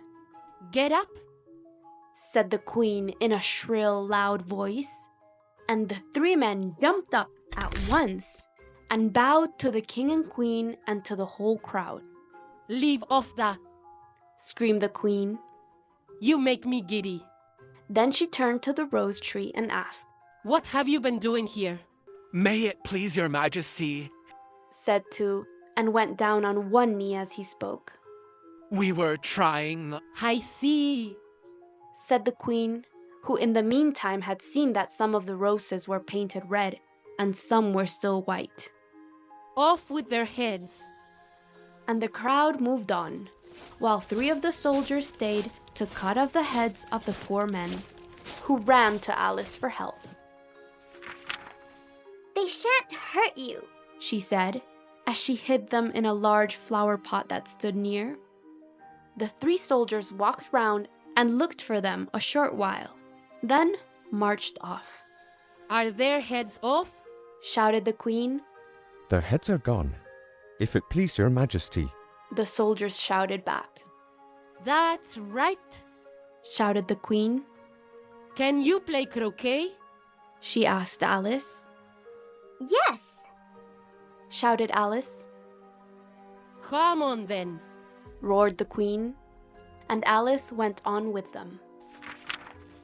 It's a fine day, said a weak voice at her side. It was the White Rabbit who peeped up into her face. Yes, said Alice. Where's the Duchess? Hush, hush, said the rabbit in a low tone. He looked back as he spoke, then raised up on tiptoe, put his mouth close to her ear, and he whispered, She's to have her head cut off. What for? asked Alice. Did you say, what a pity? The rabbit asked. No, I didn't, said Alice. I don't think it's at all a pity. I said, what for? She boxed the queen's ears, the rabbit began. Alice gave a little scream of joy. Oh, hush, the rabbit whispered in a great fright. The queen will hear you. You see, she came late, and the queen said, Each one to his place, shouted the queen in a loud voice. And people ran this way and that in great haste, and soon each one had found his place, and the game began. Alice thought she had never seen such a strange croquet ground in all her life. It was all ridges. The balls were live hedgehogs. The mallets were live birds. And the soldiers bent down and stood on their hands and feet to make the arches. At first, Alice found it hard to use a live bird for a mallet. It was a large bird with a long neck and long legs. She tucked it under her arm with its legs down. But just as she got its neck straight and thought now she could give the ball a good blow with its head, the bird would twist its neck round and give her such a queer look that she could not help laughing. And by the time she had got its head down again, she found that the hedgehog had crawled off. Then, too, there was always a ridge or a hole in the way of where she wanted to send her ball. And she couldn't find an arch in its place, for the men would get up and walk off when it pleased them. Alice soon made up her mind that it was a very hard game to play. The queen was soon in a great rage and stamped about, shouting, Off with his head, or Off with her head, with each breath. Alice felt quite ill at ease. To be sure, she had not as yet had cause to feel the wrath of the queen, but she knew not how soon it might be her turn. And then, she thought, what shall I do? As she was looking round for some way to get off without being seen, she saw a strange thing in the air, which she at last made out to be a grin, and she said to herself, It's the cat. Now I shall have someone to talk to. How do you do? said the cat as soon as its whole mouth came out. Alice waited till she saw the eyes, then nodded. It's no use to speak to it till its ears have come, or at least one of them. In a short time, the whole head came in view. Then she put down her bird and told him of the game, glad that she had someone that was pleased to hear her talk. I don't think they are at all fair in the game, said Alice with a scowl. And they all talk so loud that one can't hear oneself speak. And they don't have rules to play by. At least if they have, they don't mind them. And you don't know how bad it is to have to use live things to play with. The arch I have to go through next walked off just now to the far end of the ground. And I should have struck the queen's hedgehog, but it ran off when I saw that mine was near. How do you like the queen? asked the cat in a low voice. Not at all, said Alice. She's so... Just then she saw that the queen was behind her and heard what she said, so she went on. sure to win that it's not worthwhile to go on with the game. The queen smiled and passed on. Who are you talking to? Said the king as he came up to Alice and stared at the cat's head as if it were a strange sight. It's a friend of mine, a Cheshire cat, said Alice. I don't like the look of it at all, said the king. It may kiss my hand if it likes. I don't want to, said the cat. Don't be rude, and don't look at me like that, said the king. A cat may look at a king, said Alice. I've read that in some book, but I can't tell where.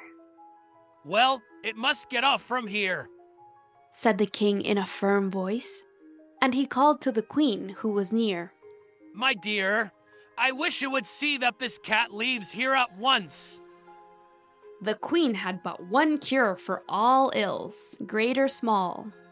Off with his head, she said, and did not so much as look round. I'll fetch the soldier myself, said the king, and rushed off. Alice thought she might as well go back and see how the game went on. She heard the queen's voice in the distance as she screamed with rage. Off with his head! He has missed his turn. Alice did not like the look of things at all, for the game was so mixed she could not tell when her turn came. So she went off to find her hedgehog. She came up with two hedgehogs in a fierce fight, and thought now was a good time to strike one of them. But her mallet was gone to the other side of the ground, and she saw it in a weak sort of way as it tried to fly up into a tree. By the time she had caught the bird and brought it back, the fight was over, and both hedgehogs were out of sight. I don't care much, thought Alice, for there is not an arch on this side of the ground. So she went back to have some more talk with her friend. When she reached the place, she found quite a crowd round the cat. The king and the queen and the soldier who had come with the axe to cut off the cat's head were all talking at once, while all the rest stood with closed lips and looked quite grave. As soon as they saw Alice, they wanted her to say which one was right. But as all three spoke at once, she found it hard to make out what they said. The soldier said that you couldn't cut off a head unless there was a body to cut it off from, that he had never had to do such a thing, and he wouldn't begin it now at his time of life. The king said that all heads could be cut off, and that you weren't to talk nonsense. The queen said if something wasn't done in less than no time, heads should come off all around. It was this last threat that had made the whole crowd look so grave as Alice came up. Alice could think of nothing else to say but, Ask the Duchess. It is her cat. Fetch her here, the queen said to the soldier, and he went off like an arrow. The cat's head started to fade out of sight as soon as he was gone, and by the time he had come back with the Duchess, it could not be seen at all. So the king and the man ran up and down looking for it, while the rest went back to the game. Chapter 9. The Mock Turtle. You can't think how glad I am to see you once more, you dear old thing, said the Duchess as she took Alice's arm, and they walked off side by side. Alice was glad to see her in such a fine mood, and thought to herself that the Duchess might not be so bad as she had seemed to be when they first met. Then Alice fell into a long train of thought as to what she would do if she were a Duchess. She quite lost sight of the Duchess by her side, and was startled when she heard her voice close to her ear. You have something on your mind, my dear, and that makes you forget to talk. I can't tell you just now what the moral of that is. I shall think of it in a bit. Are you sure it has one? Asked Alice. Child, said the Duchess.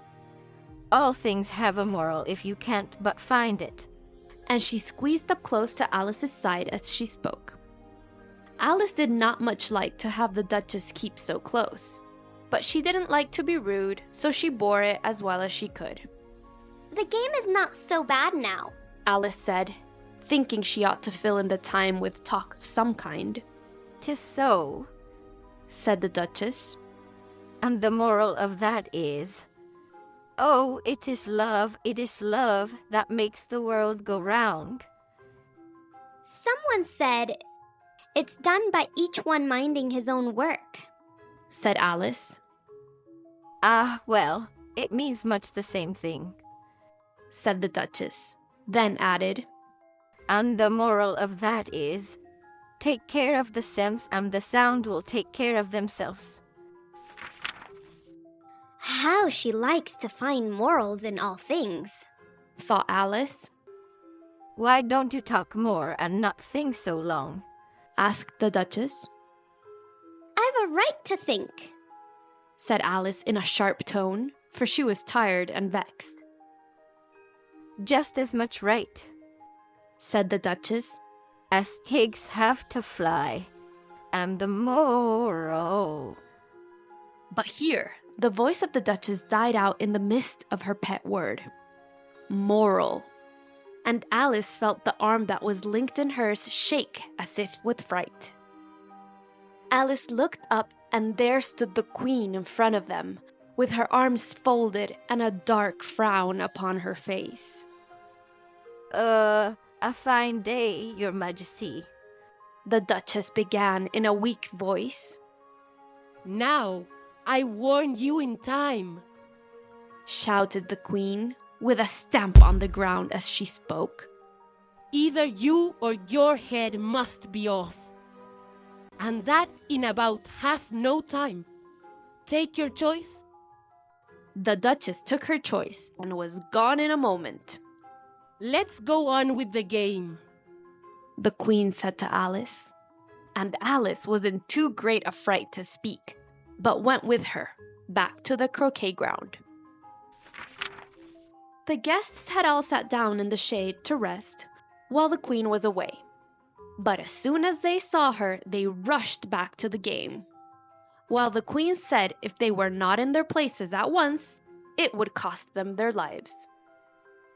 All the time the game went on, the Queen kept shouting, "Off with his head," or "Off with her head," so that by the end of half an hour, there was no one left on the grounds but the King, the Queen, and Alice. Then the Queen left off, quite out of breath, and said to Alice, "Have you seen the mock turtle yet?"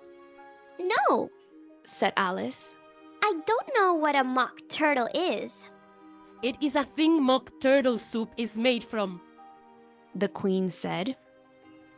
I've never seen or heard of one, Alice said.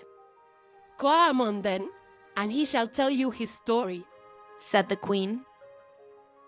As they walked off, Alice heard the King say in a low tone to those whom the Queen had doomed to death, "You may all go free." Come, that's a good thing, thought Alice, for she felt very sad that all those men must have their heads cut off. They soon came to where a griffin lay, fast asleep in the sun. If you don't know what it is like, a griffin is a creature with the body of a lion and the head and wings of an eagle. "Get up, you dull thing," said the Queen, "and take this young lady to see the mock turtle. I must go back now." And she walked away and left Alice with the griffin. Alice was by no means pleased with its looks, but she thought she would be quite as safe with it as she would be with the Queen. So she waited. The griffin sat up and rubbed its eyes, then watched the Queen till she was out of sight. Then it laughed. What fun! It said, half to itself, half to Alice. What is the fun? she asked. Why she? It said. It's all a whim of hers. They never cut off those heads, you know. Come on. Soon they saw the Mock Turtle, sitting sad and lone on a ledge of rock. And as they came near, Alice could hear him sigh as if his heart would break. What makes him so sad? Alice asked. It's all a whim of his, said the Griffin. He hasn't got no grief, you know. Come on. So they went up to the Mock Turtle, who looked at them with large eyes full of tears, but did not speak. This here young lady, said the Griffin. She wants to know about your past life. She do. I'll tell it to her, said the Mock Turtle in a deep, sad tone.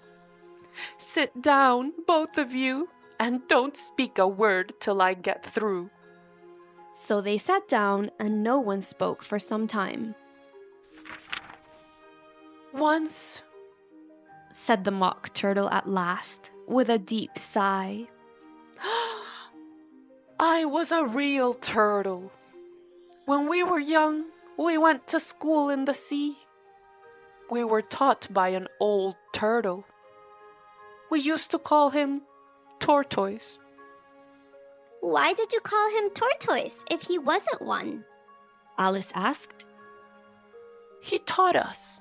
That's why, said the Mock Turtle. You are quite dull not to know that.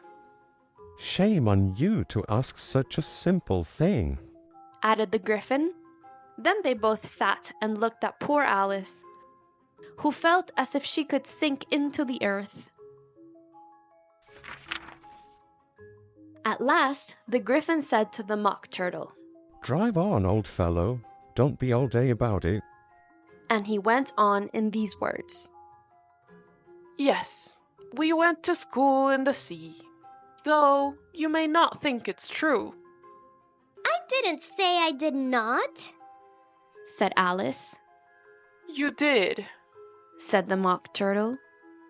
Hold your tongue, added the Griffin. The Mock Turtle went on. We were well taught. In fact, we went to school each day. I've been to a day school too, said Alice. You needn't be so proud as all that. Were you taught washing? asked the Mock Turtle. Of course not, said Alice. Ha! Then yours wasn't a good school, said the Mock Turtle. At ours they had at the end of the bill French, music, and washing. You couldn't have needed it as much in the sea, said Alice. I didn't learn it, said the Mock Turtle with a sigh. I just took the first course. What was that? asked Alice. Reeling and wreathing, of course, at first, the Mock Turtle said. An old eel used to come once a week. He taught us to drawl, to stretch, and to faint in coils. And what was that like? Alice asked. Well, I can't show you myself, he said. I'm too stiff, and the Griffin didn't learn it. How many hours a day did you do lessons? asked Alice. 10 hours the first day, said the Mock Turtle. 9 the next, and so on. What a strange plan, said Alice. That's why they're called lessons, said the Griffin. They lesson from day to day. This was such a new thing to Alice that she sat still a good while and didn't speak. Then there would be a day when you would have no school, she said. Of course there would, said the Mock Turtle. What did you do then? asked Alice. I'm tired of this, said the Griffin. Tell her now of the games we played. Chapter 10. The Lobster Dance. The Mock Turtle sighed, looked at Alice, and tried to speak. But for a minute or two, sobs choked his voice. Same as if he had a bone in his throat, said the Griffin, and set to work to shake him and punch him in the back. At last, the Mock Turtle found his voice, and with tears running down his cheeks, he went on. You may not have lived much in the sea, I haven't, thought Alice. so you cannot know what a fine thing a lobster dance is. No. Said Alice. What sort of dance is it? Why? Said the Griffin. You must form in a line on the seashore. 2 lines, cried the Mock Turtle. Seals, turtles, and so on. Then, when you've cleared all the small fish out of the way, That takes some time. put in the Griffin. you move to the front twice. Each with a lobster by his side. Cried the Griffin. Of course, The Mock Turtle said. move to the front twice. Change and come back in same way. Said the Griffin. Then, you know, The Mock Turtle went on. you throw the The lobsters. Shouted the Griffin, with a bound into the air. As far out to sea as you can. Swim out for them. Screamed the Griffin. turn heels over head in the sea. Cried the Mock Turtle. Change again. Yelled the Griffin at the top of his voice. Then back to land, and that's all the first part, said the Mock Turtle. Both the Griffin and the Mock Turtle had jumped about like mad things all this time. Now they sat down quite sad and still, and looked at Alice. It must be a pretty dance, said Alice. Would you like to see some of it? Asked the Mock Turtle. Oh, yes, she said. Come, let's try the first part, said the Mock Turtle to the Griffin. We can do it without the lobsters, you know. Which shall sing? Oh, you sing, said the Griffin. I don't know the words. So they danced round and round Alice, now and then treading on her toes when they passed too close. They waved their forepaws to mark the time, while the Mock Turtle sang a queer kind of song, each verse of which ended with these words. Will you, won't you? Will you, won't you? Will you join the dance? Will you, won't you? Will you, won't you? Won't you join the dance? Thank you. It's a fine dance to watch, said Alice, glad that it was over at last. Now, said the Griffin, tell us about what you have seen and done in your life. I could tell you of the strange things I have seen today, said Alice, with some doubt as to their wishing to hear it. All right, go on. Go on, they both cried. So Alice told them what she had been through that day, from the time when she first saw the white rabbit. They came up quite close to her, one on each side, and sat still till she got to the part where she tried to say, "Twinkle, twinkle, little star," and the words all came wrong. Then the Mock Turtle drew a long breath and said, That's quite strange. It's all as strange as it can be, said the Griffin. It all came wrong, the Mock Turtle said, while he seemed to be in deep thought. I should like to hear her try to say something now. Tell her to begin. He looked at the Griffin as if he thought it had the right to make Alice do as it pleased. Stand up and say, "Baba Black Sheep," said the Griffin. How they do try to make one do things, thought Alice. I might as well be at school at once. She stood up and tried to repeat it, but her head was so full of the lobster dance that she didn't know what she was saying, and the words all came very queer indeed. Baba Lobster, are your pincers small and neat? Yes, sir, to help you find yummy treats. That's not the way I used to say it when I was a child, said the Griffin. Well, I never heard it before, said the Mock Turtle. But there's no sense in it at all. Alice did not speak. She sat down with her face in her hands and thought. Will things never be as they used to anymore? I should like you to tell what it means, said the Mock Turtle. She can't do that, said the Griffin. Go on with the next verse. But his pinchers? The Mock Turtle went on. How could they be small and neat, you know? Go on with the next verse. The Griffin said once more.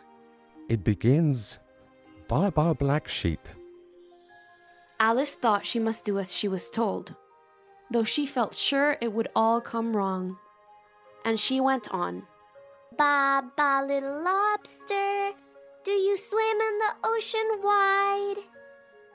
What is the use of saying all that stuff if you don't tell what it means as you go on? The Mock Turtle broke in. I tell you, it's all nonsense. Yes, I think you might as well leave off, said the Griffin, and Alice was but too glad to do so. Shall we try the lobster dance once more? The Griffin went on. Or would you like the Mock Turtle to sing you a song? Oh, a song, please! If the Mock Turtle would be so kind. Alice said with so much zest that the Griffin threw back his head and said, Well, each one to his own taste. Sing her turtle soup, will you, old fellow? The Mock Turtle heaved a deep sigh, and in a voice choked with sobs, began his song. But just then the cry of, "The trial is on!" was heard a long way off. Come on, cried the Griffin. He took her by the hand, ran off, and did not wait to hear the song. What trial is it? Alice panted as she ran, but the Griffin only said, Come on, and still ran as fast as he could.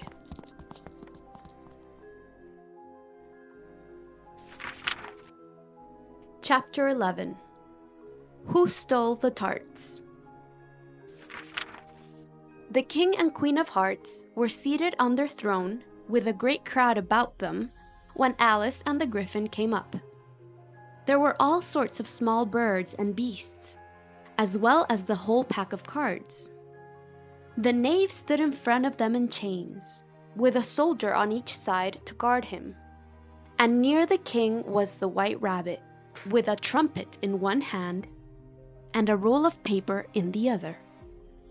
In the middle of the court was a table with a large dish of tarts on it. They looked so good that it made Alice feel as if she would like to eat some of them. I wish they'd get the trial done, she thought, and hand round the pies. But there seemed no chance of this. So to pass the time away, she looked round at the strange things about her. This was the first time Alice had been in a court of this kind, and she was quite pleased to find that she knew the names of most things she saw there. That's the judge, she thought. I know him by his great wig. The judge, by the way, was the king, and as he wore his crown on top of his wig, he looked quite ill at ease. And that's the jury box, thought Alice. And those 12 things. She had to say things, you see, for some of them were beasts and some were birds. I guess are the jurors. She said this last word 2 or 3 times as she was proud that she knew it. For she was right when she thought that few girls of her age would have known what it all meant. The 12 jurors all wrote on slates. What can they have to write now? Alice asked the Griffin in a low tone. The trial has not begun yet. They're putting down their names, the Griffin said. for fear they should forget them. Stupid things! Alice said in a loud voice, but stopped at once, for the White Rabbit cried out, "Silence in the court!" And the king looked round to make out who spoke. Alice could see quite well that the jurors all wrote down "stupid things" on their slates. She could even make out that one of them didn't know how to spell stupid, and that he asked the one by his side to tell him. A nice muddle their slates will be in by the time the trial's ended, thought Alice. One of the jurors had a pencil that squeaked as he wrote. This, of course, Alice could not stand. So she went round near him and soon found a chance to get it from him. This she did in such a way that the poor juror, it was Bill the lizard, could not make out at all where it was. So he wrote with one finger for the rest of the day. Of course, this was of no use, as it left no mark on the slate. "Read the charge," said the king. On this, the White Rabbit blew 3 blasts on the trumpet. And then, from the paper in his hand, read, "The Queen of Hearts, she made some tarts, all on a summer day. The Knave of Hearts, he stole those tarts, and took them quite away." The jury will now take the case, said the king. "Not yet, not yet," the rabbit said in haste. "There is a great deal else to come first." "Call the first witness," said the king, and the White Rabbit blew 3 blasts on the trumpet and called out, "First witness." The first to come was the Hatter. He came in with a teacup in one hand and a piece of bread and butter in the other. "I beg pardon, Your Majesty," he said, "but I had to bring these in, as I was not quite through with my tea when I was sent for." "You ought to have been through," said the king. "When did you begin?" The Hatter looked at the March Hare who had just come into court, arm in arm with the Dormouse. 4th of March, I think it was, he said. 5th, said the March Hare. 6th, added the Dormouse. "Write that down," said the king to the jury, and they wrote down all 3 dates on their slates, and then added them up and changed the sum to shillings and pence. "Take off your hat," the king said to the Hatter. "It isn't mine," said the Hatter. "Stole it," cried the king as he turned to the jury, who at once wrote it down. "I keep them to sell," the Hatter added. "I've none of my own. I'm Hatter." Here, the queen put on her eyeglasses and stared hard at the Hatter, who turned pale with fright. "Tell what you know of this case," said the king. "And don't be nervous, or I'll have your head off on the spot." This did not seem to calm him at all. He shifted from one foot to the other and looked at the queen. And in his fright, he bit a large piece out of his teacup in place of the bread and butter. Just then, Alice felt a strange thrill, the cause of which she could not make out till she saw she had begun to grow again. I wish you wouldn't squeeze so, said the Dormouse. I haven't room to breathe. I can't help it, said Alice. I'm growing. You've no right to grow here, said the Dormouse. Don't talk such nonsense, said Alice. You know you grow too. Yes, but not so fast as to squeeze the breath out of those who sit by me. He got up and crossed to the other side of the court. All this time, the queen had not left off staring at the Hatter. And just as the Dormouse crossed the court, she said to one of the men, Bring me the list of those who sang in the last concert. On which the poor Hatter trembled so that he shook both his shoes off. Tell what you know of this case, the king called out again. Or I'll have your head off if you do shake. I'm a poor man, your majesty. The Hatter began in a weak voice. And I hadn't but just begun my tea. Not more than a week or so. And what with the bread and butter so thin? And the twinkling of the tea? The twinkling of what? Asked the king. It began with the tea, the Hatter said. Of course, twinkling begins with a T, said the king. Do you take me for a dunce? Go on. I'm a poor man, the Hatter went on. And most things twinkled after that. But the March Hare said, I didn't, said the March Hare in great haste. You did, said the Hatter. I deny it, said the March Hare. He denies it, said the king. Leave out that part. Well, I'm sure the Dormouse said, the Hatter went on with a look at the Dormouse to see if he would deny it too. But he was fast asleep. Then I cut some more bread and... But what did the Dormouse say? Asked one of the jury. That I can't tell, said the Hatter. You must tell, or I'll have your head off, said the king. The wretched Hatter dropped his cup and bread and went down on one knee.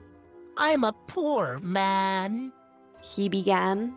You're a poor speaker, said the king. Here, one of the guinea pigs cheered. Yay! And one of the men seized him, thrust him into a bag, which tied up with strings, and then sat up on it. If that's all you know, you may stamp down, the king said. I'm as low as I can get now, said the Hatter. I'm on the floor as it is. Then you may sit down, the king said. I'd like to get through with my tea first, said the Hatter with a look at the queen, who still read the list in her hand. You may go, said the king, and the Hatter left the court in such haste that he did not even wait to put his shoes on. And just take his head off outside, the queen added to one of the soldiers.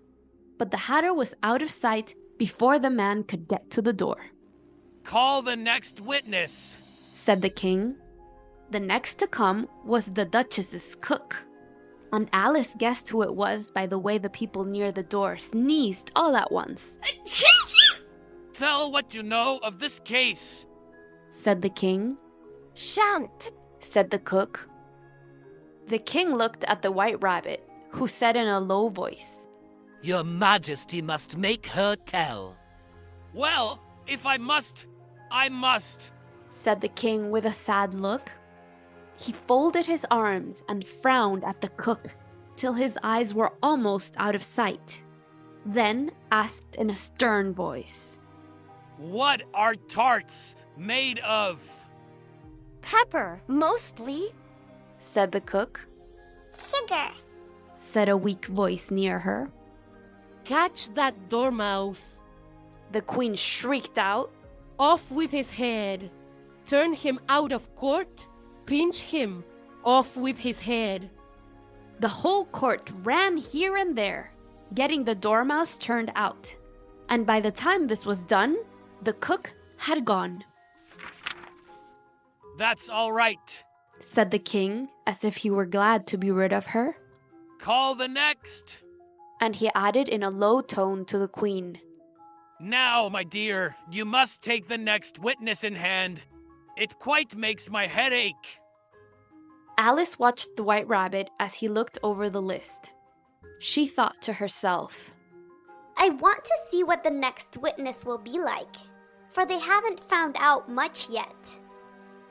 Think, if you can, how she felt when the White Rabbit read out, at the top of his shrill little voice, the name Alice.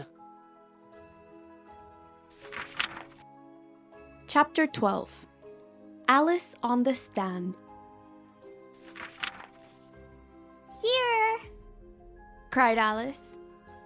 But she quite forgot how large she had grown in the last few minutes, and jumped up in such a haste that the edge of her skirt tipped the jury box and turned them all out on the heads of the crowd below.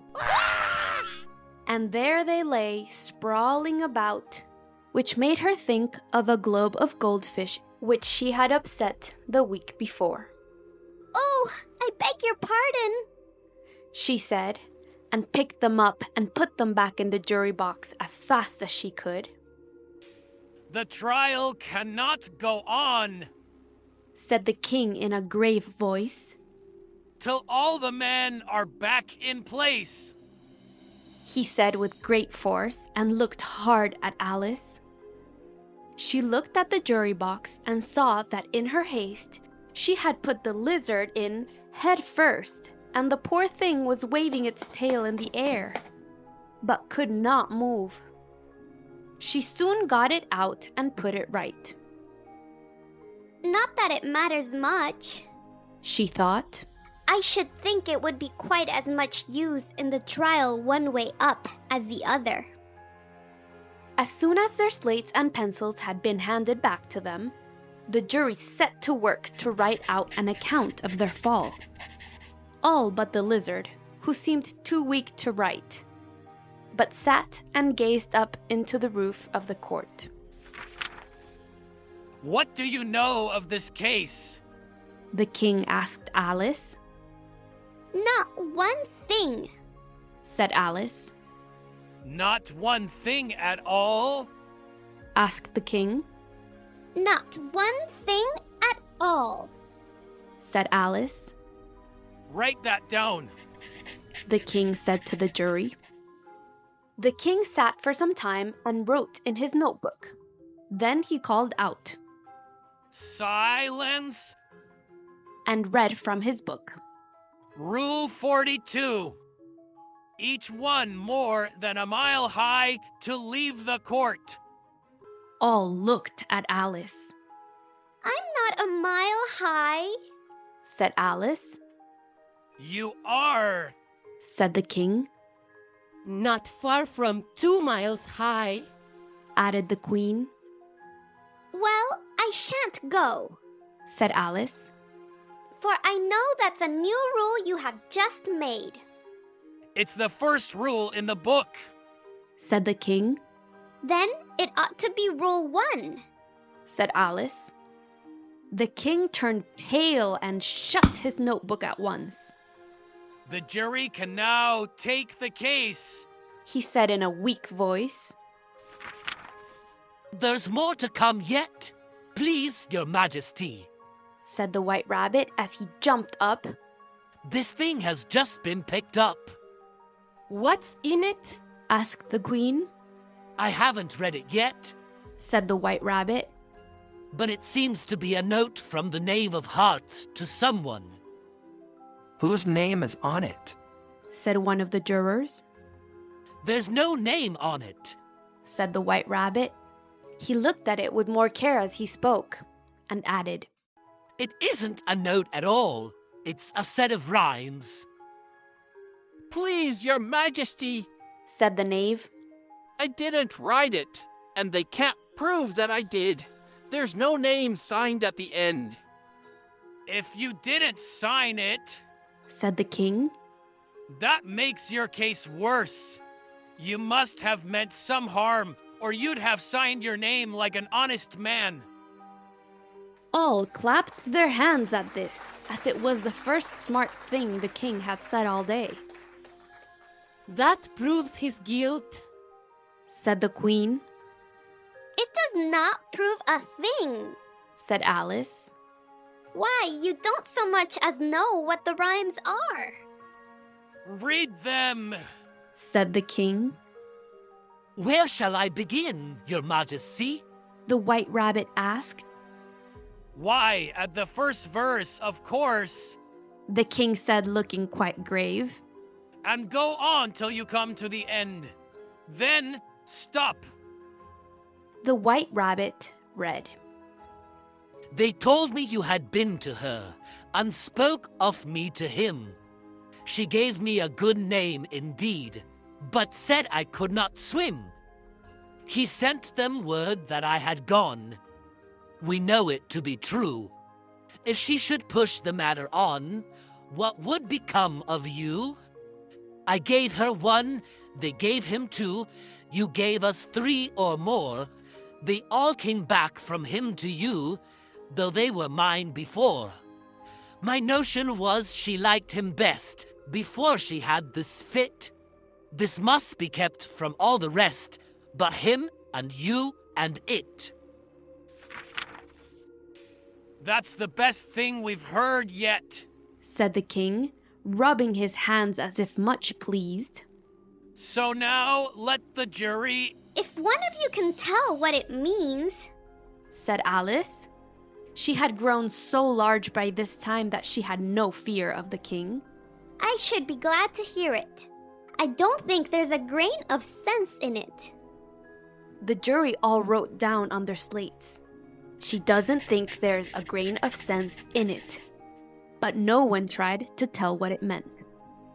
If there's no sense in it, said the king, that saves a world of work, you know. And we needn't try to find it. And yet, I don't know, he went on, as he spread out the rhymes on his knee and looked at them with one eye. I seem to find some sense in them. Said I could not swim. You can't swim, can you? He added, turning to the knave. The knave shook his head with a sigh. Do I look like it? He said, which it was plain he did not, as he was made of cardboard. All right, said the king, and he went on. So far, we know it to be true. That's the jury, of course. I gave her 1, they gave him 2. That must be what he did with the tarts, you know? But it goes on, they all came back from him to you, said Alice. Why, there they are, said the king, pointing to the tarts. Isn't that as clear as can be? Then it goes on, before she had this fit. You don't have fits, my dear, I think, he said to the queen. No, no, said the queen in a great rage, throwing an inkstand at the lizard as she spoke. Then the words don't fit you, he said, and looked round the court with a smile. But no one spoke. It's a pun, he added in a fierce tone. Then all the court laughed. Let the jury now bring in their verdict, the king said. No, no, said the queen. Sentence first, then the verdict. Such stuff, said Alice out loud.